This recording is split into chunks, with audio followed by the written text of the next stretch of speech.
right, I'm Petey Beats here with Pop Alternative. Stephanie, Logan, David, thank you all for your time. It's good to see you all.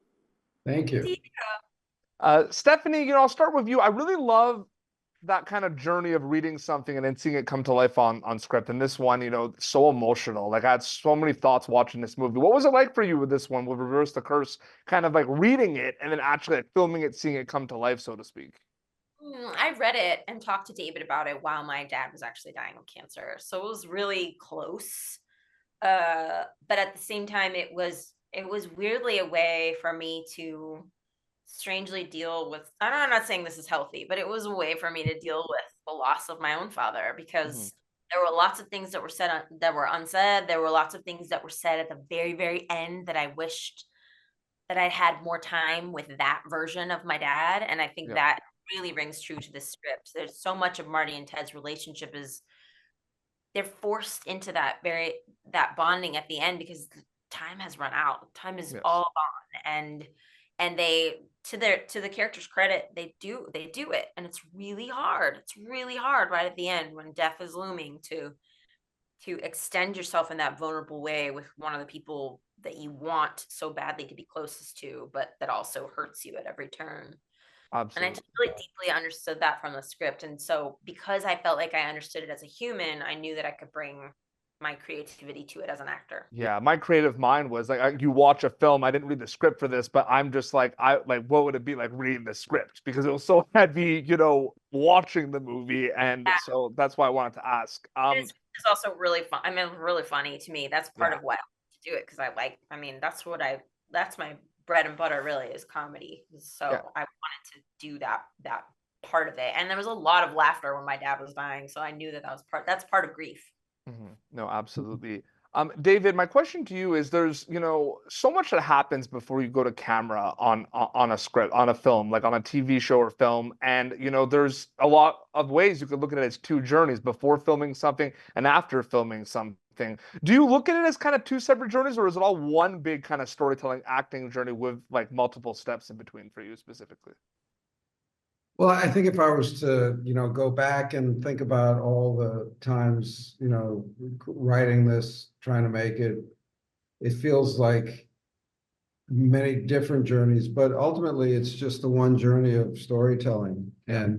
And so I guess that would be my answer, that it's really, it's always just thinking of the story and knowing that I had a story that cohered around uh, characters and an idea and a time, and that if I just stuck to my guns, eventually I'd be able to tell it. Yeah. So it was just one. It was one very long day that lasted from 2005 to 2023. Yeah. I is what it is.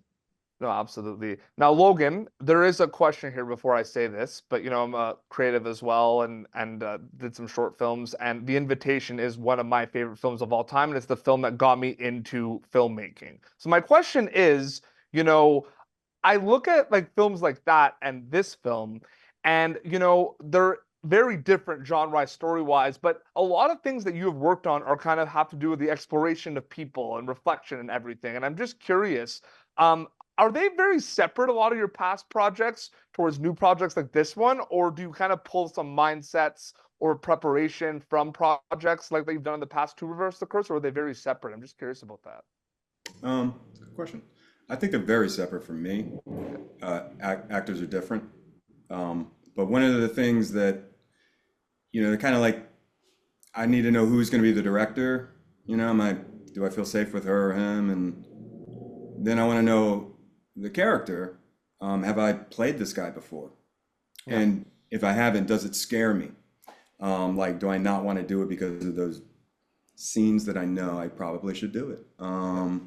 So in this case, I was given an opportunity by David to play a role that I had never played before. Yeah. I was able to really lean into parts of my body that I've always been self-conscious about, for Teddy, in truth, and that was lovely. But mostly the thing I was afraid of was the comedy. I have not been paid to do comedy on screen, on theater maybe a little, but I don't know why this is so funny to me. Well, it may be funny to you, but it wasn't funny to me when you walked on set because anytime Stephanie walks on, the first time Stephanie walked on set, I'm like, oh God, I got to keep up with her. And it was perfect for Teddy because he's got to keep up with her and he's trying his best. But then Stephanie walks on set and she just destroys you emotionally. Yeah. And now I'm trying to keep up. Wait, so now I was just, and it was really lovely because that's kind of what Teddy is doing. He's trying to keep up with her and show off his comedy skills. And boy, that's what I was doing on the day. And I just kind of went with it. But to answer your question, I don't like playing the same role twice. So, you know, it doesn't really matter how much fun or how much money it is. If the art has already been done, it's not that interesting. No, absolutely. David, was the genre bending kind of involved with the kind of process of putting together everything as well? Like, I'm just wondering, because we talk about it's funny, and there's also, it's like not a sports movie, but there's sports are involved with it. I'm just curious, like, was that the idea, like bringing a lot of things into it as well for a wrap up? That's just my soul, really. It's not a good idea for marketing or trying to get a movie made. No, I mean, you know, genre gets a movie made, and a mixed genre is very difficult to sell because you have to, you know, people say, oh, sports movies don't go abroad, or this is a comedy about cancer, or this is a tragedy that's super funny. That actually scares people, when in fact, those are the only movies I actually want to see. And I have a feeling that those are the movies that people really want to see, even though we keep on shoving other movies down their throats. Absolutely. No, this movie is fantastic. I can't wait for people to see Reverse the Curse. Stephanie, Logan, David, it was an honor and privilege to speak with all of you. Thank you so much for your time. Thank you. Thank you. Thank you for tuning in to Popternative. Make sure to check out our past episodes of Popternative on YouTube. This has been an Autograph Communications production.